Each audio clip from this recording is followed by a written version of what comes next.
Hello, what's up, man? This is me, and I just want to just make this brief video as a dedication to my third and fourth dogs out of the four dogs I've had in my life in the last 49 years of my life. I'm grateful to have dogs. I've had dogs, um, good, bad, happy, sad. I'm just grateful.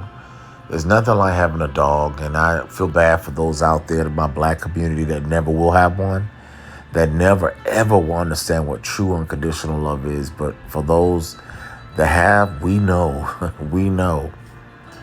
This is my former dogs that I gave up for adoption.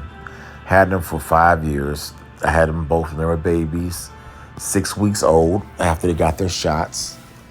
And until I had to let them go last year in 2023, around March, April 2023, and because of the fact I had lost my home and I had to move and I didn't have a place for my dogs. And I loved them so much. And the place that I got them from, which was called TLC Rescue, Tender Loving Care Pet Rescue in Jonesboro, Georgia. I say that, Jonesboro, Georgia. Yeah, Jonesboro, Georgia. They get dogs every day, every day, every day. Go online, look up TLC Pet Rescue, Jonesboro, Georgia, south of Atlanta, Georgia, Clayton County, at a PetSmart there. And it was around 2019 when I got my dog. I was going through a lot, and I was dating a young lady, and she had dogs, and we didn't end up getting married, and it wasn't meant to be. But one benefit out of it was that she had dogs, and I had not had a dog, and I was in a very financially well-off position to have a dog, not knowing my future was going to go bad, and I would lose that opportunity and have to give up my dogs. But still, I'm grateful for the 5 years I had the dogs, because I went through COVID, and I learned to love something other than a kid. I say that again. I learned to love something other than a baby. There are a lot of people out there that all they want to do is have babies because they want somebody to love. That's a sad individual. A mother, woman, male that wants to have a kid just to love somebody. And the reality is, once you have that kid and you're not mature and you don't know your weaknesses, you got that kid still, and that kid's got to deal with your ish, and it's going to mess that kid up for life. And then they got ish that they got to now put on to their kids, and then their kids, and then their kids. But when you do have a dog, it teaches you one thing: responsibility, responsibility, responsibility.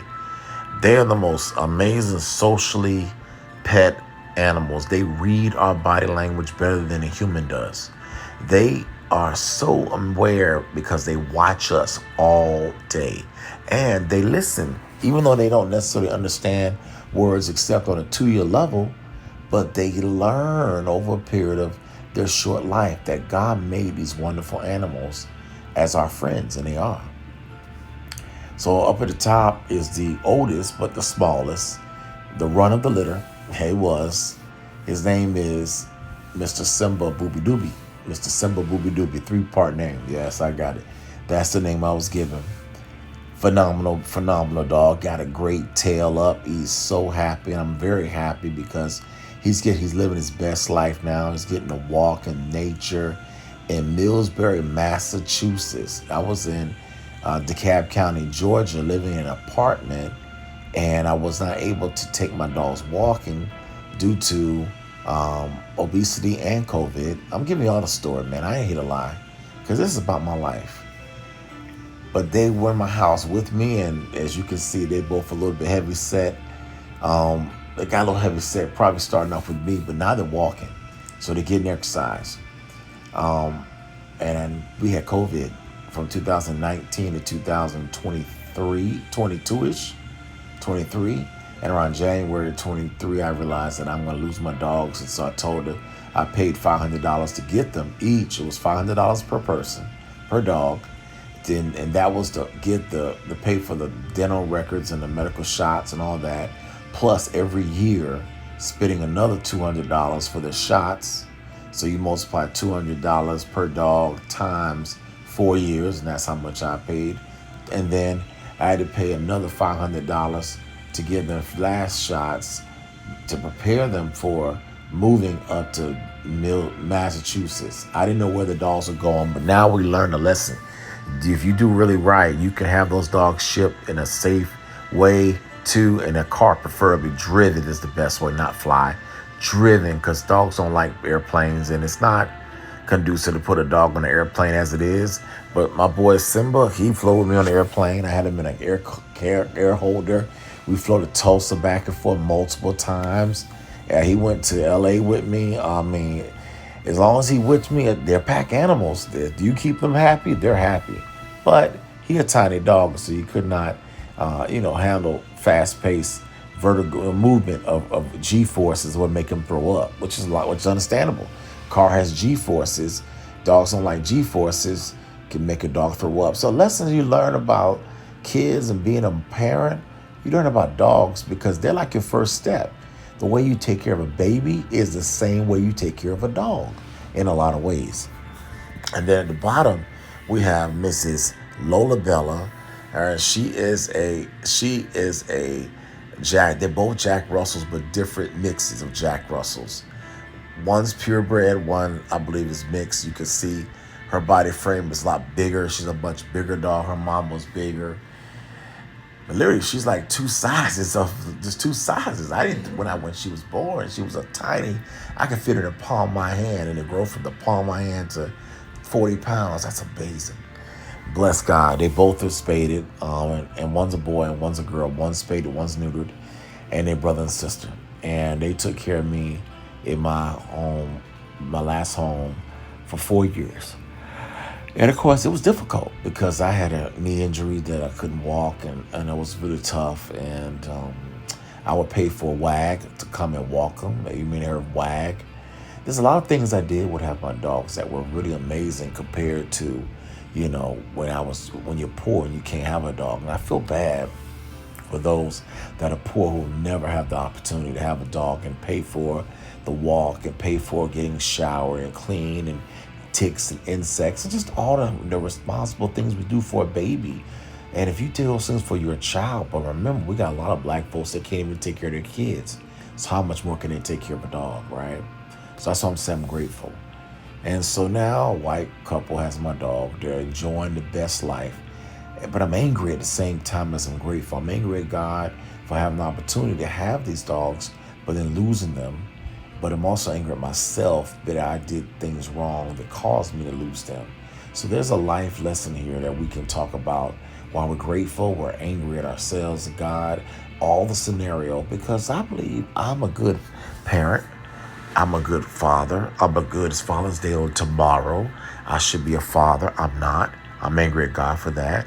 But the fact of life is this. When I was born into the earth, it was already set up for me to fail because my father was failing. My mother was failing. Their mothers and fathers were failing. And I called the Deuteronomy 28 curse.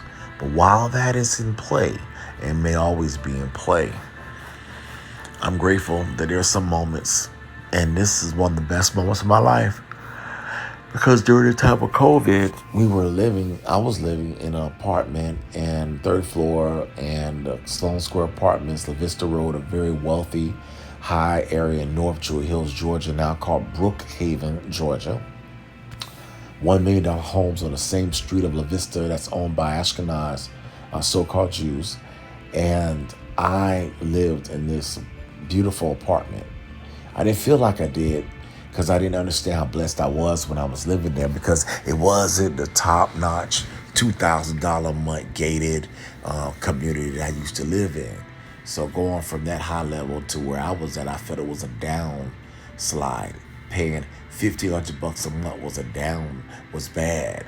$1,100 a month was bad. Then they raised the rent to $2,000 a month, $2,500 a month, which is what it is now. And it's frustrating, very frustrating, because it's not worth that much, but that's the way the economy has made it. And I had a balcony, a back porch on the third floor. I had a fireplace in there. And like I said, it's a 35-year-old apartment. So, and most of these apartments across the United States are 50 years old, 30 years old, 40-year-old. They just maintain and remaintain.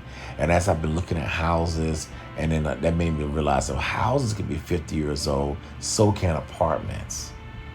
Meaning that you could have 4 generations living in the same apartment in Chicago and call it ghetto. It just lets you understand the different levels, right?